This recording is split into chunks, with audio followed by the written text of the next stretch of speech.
Welcome to the Teaching Bites podcast. Here are your hosts, Fred and Sharon Jaravada. This is the Teaching Bites show where we connect you with people and ideas to take your teaching to the next level.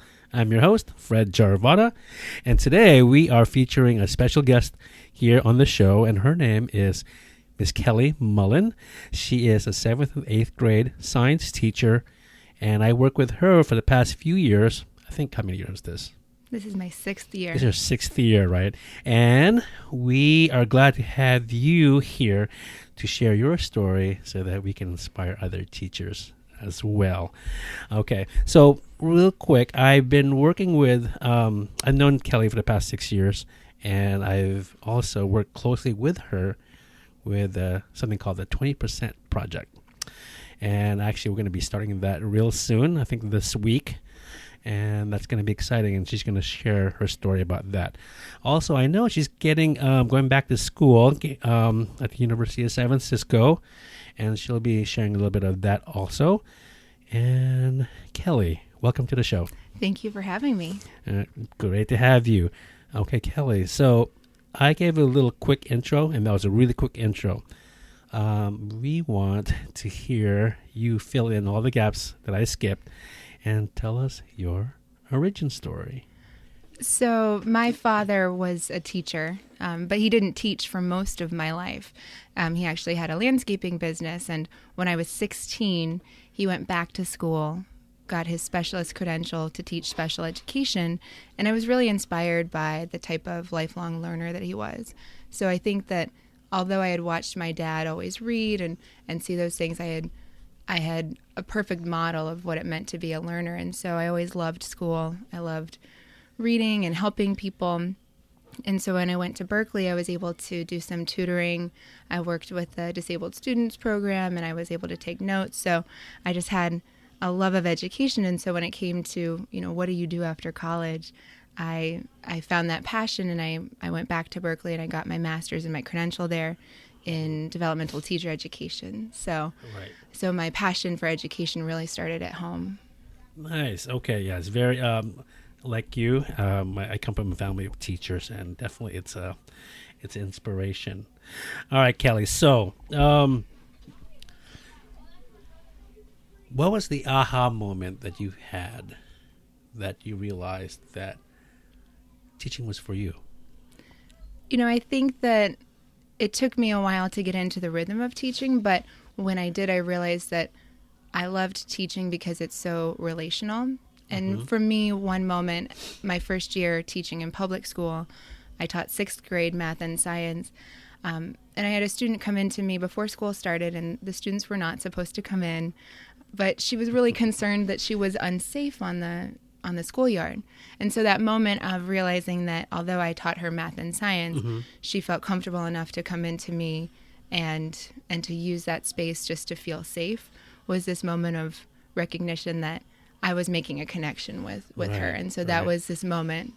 Right. So what was the unsafe part? What was happening? So I began my public teaching career in San Francisco. I only taught for 2 years in public school as a full-time teacher. But, there's just a lot of opportunity for unsafe things to happen. So she was a little concerned for her safety, some issues with some other students. Wow. What grade is this? It was 6th grade. 6th grade. Oh, wow. That's unfortunate. Okay. So you mentioned that you worked in the public school system for a couple years, right? What helped you decide to jump to the private school system? When I went to grad school, my intention was to stay in public school forever. I really wanted to dedicate my time to working with students from disadvantaged backgrounds, and would have probably stayed in public school for much longer if it hadn't been for, budgetary differences between the city and the school district. Yes. It's really hard to work and give your all to students every single day and not know whether or not you would have a job at the end of the school year. And so every year I taught in public school, by the end of the year we were given a warning we might not be rehired, and it wasn't because of our performance. It was just for budget reasons. Right. So did you ever get the pink slips or just the warnings? I did. They were all rescinded, but by the time I got this job here at the school, I had already, made the site. So how did you make that? How did it make you feel getting all of those, like the pink slips? It was really hard because I knew as a beginning teacher that I was giving my 100%, and Right. I was not the only one. The last year I taught at public school, I remember one moment I was with several other teachers who were also getting their pink slip warnings, and it had then turned into a pink slip at that point. And we're sitting with our vice principal in that room, and he was just sharing how much love he had for us and how hard it was for him as an administrator to not be able to better support us. Mm-hmm. And I remember, he was this really tough man, and I just remember him starting to cry in that room and realizing, we had, even though we worked with really challenging students with lots of needs, we loved the kids, we loved each other, and so that was what was really hard about leaving public school. Right. Well, what was the timeline? When would you get a pink slip, and when would they decide to, hey, we'll get you back? It really varies. I think I remember it being in early spring when you would find out that you may potentially get this warning, and then around February, March. I think a little March or April. And how can you teach? How can you teach when you have that hanging over your head? That was really difficult, Right. and then by the end of the school year, you knew whether or not you would receive the full pink slip. But Right. most of the time it would, the intention was that it would be rescinded. Right. Potentially, though, they were discussing consolidating positions so that you might have a job, it just might not be at this school. Right. So that was the moment when I really started thinking about, let's see what other opportunities are out there. And I'm so thankful that I did, because I found a new kind of home here in the Catholic school world. Okay. And we're glad to have you. Okay, Kelly, a favorite quote or mantra, something that gets you through your teaching school year, your teaching day. What's something that you say to yourself?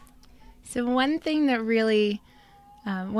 that really stands out to me and has since graduate school is Plato.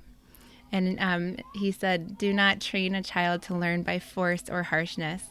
Direct them to it by what amuses their minds, so that you may be better able to discover with accuracy the particular bent of the genius of each." And it really is something that I've had on my wall since I taught in public school. Okay. Just reminding myself that as easy as it is to create a lesson plan and decide this is what we're learning today, this is what I want to teach, to really give opportunities to our students to find what they are passionate about so that they're really learning. Right. Can you, excuse me, share a moment in time in the past that a challenging situation that you experienced in your professional career? I think in terms of the project that I'm doing with my students now, which is design thinking based, one of the hardest parts of this project has been the transmission of what it means to be empathetic to my students. And so... Yeah, your 7th, 8th grade students, right? 7th and 8th grade students. And so for me... challenging situation has been, what are different meaningful ways that I can help them to understand what empathy is. And I don't think I've necessarily overcome that yet. Yeah. I think it's something that I'm challenged with every day. Why is it happening, do you think? I think that especially in middle school, it's really hard to think beyond yourself. And they are very concerned with their own identity formation, comparing themselves to the people around them, but not necessarily always able to see outside of themselves. Okay. And so I think part of it's developmental, but I think there might be more. Okay. Do you have any plans? I know you're saying you haven't overcome that yet. any plans or any things that you plan to do, hope to do to figure that out? So I think part of it is that I've used several different examples of how empathy has been used in the design process with my students, all the way from looking at how MRIs can be redesigned to better suit the needs of children so that they're not as frightening, Right. to, a host of other ideas. But I think, showing them ideas, but then really giving them the opportunity to reflect upon situations where they've experienced empathy, where they have been empathetic to others and sharing that, but, creating those opportunities really for them. Right. Okay. And I'll be working with you in the 20% project, and that's going to be something we'll be working on, hopefully, with these girls. Yes, hopefully. Hopefully it's going to be a success, and I Yes. think it will be. Okay, so favorite books, movies, or songs that you like that helps you, again, with your teaching career? There are two books that really stand out to me. The first was a book that we as a faculty all read, which is Creative Confidence, Unleashing the Creative Potential Within Us All, by Tom and David Kelly. And that book really stood out to me because I knew I was interested in creativity and innovation, but this term of creative confidence was something that was really new to me. Right. That, this idea of believing in your ability to change the world and that it was something that can be fostered in people. I think this book was the first opportunity that I had to really hear, well, what are some ideas to actually do this? Right. So that's one, and I think, and it fits really seamlessly with the other book, which is Mindset, The New Psychology of Success, How We Can Fulfill Our Potential by Carol Dweck. And so looking at those two ideas together, the idea of growth mindset and creative Growth mindset, confidence, yes. just really fit in together. Right, they go hand in hand. And they're David Kelly, the one of the authors, and I think both of them, the Kelly brothers and Carol Dweck, they all are professors down at that school down south. That other school that's not Berkeley. Yeah, they wear that reddish thing. Yes. That goes over there. Okay. Do you follow Cal sports, right? I do. Yeah. Hopefully our Nice. football team will get better. We'll get better, yes. Okay. So tech tools. I like to ask teachers about favorite tech tools or web resources so that other teachers can check those out. Yeah. What are you liking, and what's helping you? Well, I love all of the Google education apps. I love the world of Google for education, specifically because of the collaboration that you're able to do. So when students are working on a presentation, they can all work on the same presentation on different devices at the same time. Right, different devices. That's exactly. a key thing. You no longer have to have students all around one computer, and you don't have 4 students who are doing nothing while one student's doing all of the work. You can even have students in different places. So I've been able to have groups of students working together that aren't even in the same class, but because of the collaboration and the sharing aspect of Google, we're actually able to make new groupings possible. Right. I love Google stuff too, but now let me ask you this question about the whole Google Apps for Education, the GAF stuff. With groups especially, how do you make sure when you have a group of kids working together, how do you make sure the other kids are doing equal work? I think that's the age-old question of group work. Mm-hmm. Part of it is only allowing group work to occur when group work needs to occur. I think sometimes as teachers we put kids into groups and we assume they'll distribute the work, but really it was not an assignment that ever needed a group. Right. And so, of course, you get students who aren't doing what they need to be doing because they didn't really need to have that role. Right. So I think, part of it is really making sure that each person has an individual task, but also giving students the opportunity to give feedback at the end. I think when students know that they have the opportunity to reflect upon how they behaved in their group, but also how, allowed their teammates to evaluate in a non-grade related way, it does kind of inspire them to, Right. to get the work done. But making it more meaningful, I mean, I Right. think that's really the most important piece. Now, we've been using Google Apps for the past 3-4 years now. How are the girls liking it right now? You know, I think that they really like it because they are able to, you know, instead of one person holding the document for a group, if someone is absent, if they've Right. all shared it, then they're able to access it. You know, things like that are Right. wonderful. And as they've added new templates for the Google presentations, the Google Slides, Right. it's become more and more interesting to them. Nice. Yes. Another plus one for Google Apps for Yes. Education. Yeah. Okay. So, how do you get through the teaching day? How do you avoid burnout?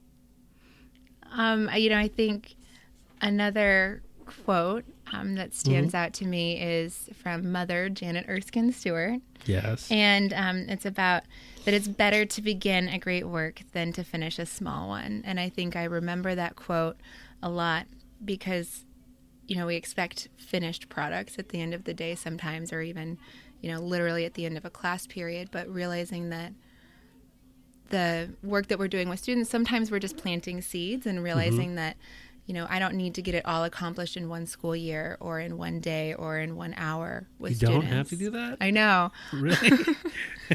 It's a relief to know that, you know, the work that we're doing and that we're investing in students is it's a beginning. It's Right. not an end. Right. It is the beginning. Yes. I love that quote too. I love Janet Erskine Stewart. I love her philosophy in that with our schools, and that's definitely a quote I really take heart to, as well. Okay, so Kelly, so tell the listeners, what do you want to learn more about, and why? So I am fascinated with this idea of creative confidence and the idea of innovation. So, you know, I've gone back to school. I'm working on my doctorate in Catholic education leadership.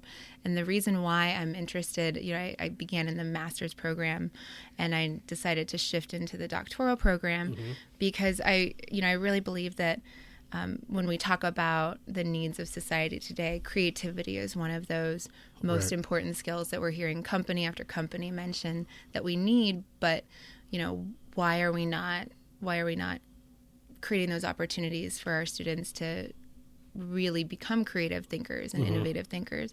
So I'm really interested in learning how, and, you know, considering writing my dissertation on something along the lines of, you know, how can we set up a culture of innovation amongst our faculty that inspires that creative confidence in faculty members, but also in the students who they're teaching. Right. So I think I'm just fascinated in continuing to learn more about how can you foster a growth mindset in students and in people that are coming with a fixed mindset about themselves and their abilities. Now, that's a really good point. And I think that goes hand in hand with not just in the school setting, but also outside, right? Now, I know I peeked into your LinkedIn profile just before you came in. Excellent. And I noticed, and I knew this a couple years ago, that you are also a curriculum consultant. Is that true? That's Yes, right. yeah. Okay. Can you speak about that a little bit, please? So I've done some work with different organizations and also with individual teachers. Right. And you founded this, right? Yes. Yes. Okay. To help them, you know, not only look at just lesson plan formatting, but also to do some of that integration of innovation and creativity into their lesson planning so that, you know, you're not just lecturing, but finding opportunity. You know, I really try and focus on finding opportunities to integrate design thinking, hands-on, student-centered, experiential opportunities into lesson plans and ideas that are kind of very old school. Okay, so Kelly. Yes. What are you most proud of? I think that I'm most proud of the relationships that I form with my students and with the people with whom I work. I think, Maya Angelou's quote of, you know, people will remember how you make them feel is something that has stuck with me for most of my life, because in the classroom, every lesson feels so important, but really what matters the most, aside from the lifelong love of learning that I hope I'm instilling in my students, is that they come into my room and they know that they are known and cared for, and that they feel safe, and that they're able to be open to learning. Right. And the same, with the people who I'm working with. I hope that they know that I'm supportive and that I'm available to be there and help them continue to grow, just like I know that they're here to help me grow. Right. Yes, I agree with you there, and we appreciate that. I know we talked about the 20% project earlier. We just glossed over that a little bit. But before we get to that, my next question is, how do you inspire your students? Would that include the 20% project? I think so, I hope so. I think so, yeah. Can you speak about that a little bit? Yeah. How you inspire students? I think that the process of coming to bring a project like this into my classroom has... Can you explain real quick? Yes. Sorry to interrupt. Can you explain the 20% project for those who do not know Yes, what it is? I will. Yes. I think it began with this desire to really give my students an opportunity to learn what they're passionate about, but also to learn how to find a passion. If you ask anyone to think about, what are you passionate about? That's hard. It's really hard, and to ask a 7th or an 8th grader what you're passionate about. Even some adults, it's hard too. Right? That's not in the mainstream media is difficult. And so the 20% project is an opportunity that I give my students based on the ideas of certain companies like Google that gave their engineers 20% of their work week to work on a project of their choice that was related to what their job was. Right. And so this is my 3rd year doing this project, and what we do is I give them 1 day a week, and there are parameters around this, but what I'm asking them to do is I'm asking them to find something that they are passionate about, some problem that they want to be involved in solving. And then we work through the design thinking process. We begin looking at the different stages of design thinking with empathy, going to the process of ideation, creating ideas, and it's a little more than just brainstorming. It's creating ideas that are different than what we already have today. Right. And then continuing through this process of looking at these ideas, choosing one idea that they really want to develop, and then moving forward to prototyping and testing, and then going through that process again, potentially. Yes. Can you name a project that you like so far, or a couple that you like so far the girls have made? I'm really excited about all of the projects this year. It's taken a while to get to a place where I could inspire them to choose projects that were big enough that they felt like moonshot ideas. Yes. That, I really focus on this idea of constructive failure, that I want them to think big, but I'm allowing them to think big in a safe environment.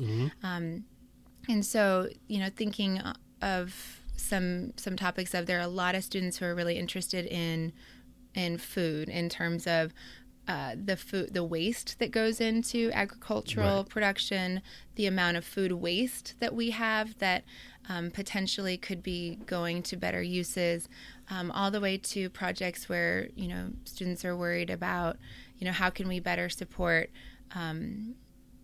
body image in young women, how can we support students that are dealing with cancer, and not students but children dealing with cancer and hair loss and things like that. So there's a wide gamut of ideas. Now, it's a great thing you're doing, and this is your 3rd year, and it's amazing, and so I think one of the shining projects in our schools. Thank you.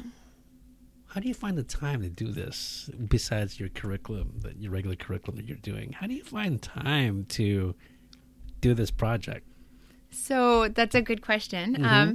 Part of what I've been experimenting with, and so keyword, exactly. right? I think of it as, almost my own 20% project. How do I? Your own 20% project. Mm-hmm. Okay. So it's taken a lot of time outside of what I would normally spend on grading papers and creating lesson plans. But you don't have to do this, right? I don't have to do this. But you want to do this. I'm just passionate about it. One of the things that I've tried doing with my science class is I've actually tried flipping the classroom. Okay. And I had, read a lot of research about how it had worked really well and continues to work really well at the university and the high school level, but I really hadn't found much about how it impact, how does it work for middle school students, and so far it's been pretty positive. I see a lot of the students, they're responding well to the flipped classroom model, where I am recording videos that they listen to and take notes from and do some questions, and then that makes our in-class time and lab time much more active, so that we're able to have that time to still do the 20% project. Okay. That's really cool. All right. So you found the time to do this. Okay. Can you share with the listener, the teachers out there, a time-saving tip? Time-saving tip. Yeah. I really do think that Google, all of the education apps are time-saving, because when you know where your documents are, they're in the drive. I don't have to have my laptop with me. I can have any device. That's a time-saving tool for me. Keeping my drive organized, which is really difficult. But, making sure that I'm labeling all of my documents, those little things, taking those, I save time by taking a little extra time when I'm creating documents and when I'm saving documents. Right now, you do it right then in the moment, Right. So that you're trying to save time for your future self, right? Versus recreating a worksheet that you have, you just can't find. In the long run, takes a lot longer than the 2 extra seconds it takes to name it appropriately. Yeah, and you're saving it all in Google Drive, right? And not just on the computer, where the computer can go missing or it can crash and burn. Exactly. That's a great tip. Okay, so Kellie. These next two questions and the last couple of questions about advice. Can you share with us the best advice you received, and what is the advice? It may be the same. What's the advice you want to give teachers out there? I think some of the best advice that I've received from anyone is about, always trying to grow. So, I've gone to some professional developments and really been struck by the ideas of, failure as a first attempt in learning, and FAIL, exactly, right? and constructive failure being, not allowing ourselves to be paralyzed with fear by failure, but to see opportunities for growth and how to learn from things that don't work exactly the way they are. So I guess the advice is just that the word failure and fail isn't negative. It's only negative if you live in the failure, if you live in the things that don't work, rather than to use them as inspiration to become better. To become better. All right. Okay, Kellie, so that is all I have for you. Right. Is there a way, we like to give teachers our listeners a way to contact you? They can either contact me directly, or they can contact you directly. Is there an email, a website you like listeners to get in contact with you? There is an email. I'm happy to communicate with anyone who's interested in bringing a 20% project into their own classroom, or is interested also in creative confidence, or the culture of innovation. I'm definitely looking for classrooms and schools that feel like they are successful at bringing the culture of innovation to true fruition, as I'm embarking on my dissertation process. So I definitely encourage people to contact me. Okay. Should I spell it right now? Yeah, you can do it right now. All right, Go for great. it. So my email address is Kellie, which is KELLIE .Mullin, MULLIN, at sacredsf.org. All right, Ms. Mullin. Thank you so much for joining our show, and keep up the good work that you're doing. Thank you so much for having me. This has been a lot of fun. Thank you for listening to the Teaching Bites podcast at www.teachingbites.com.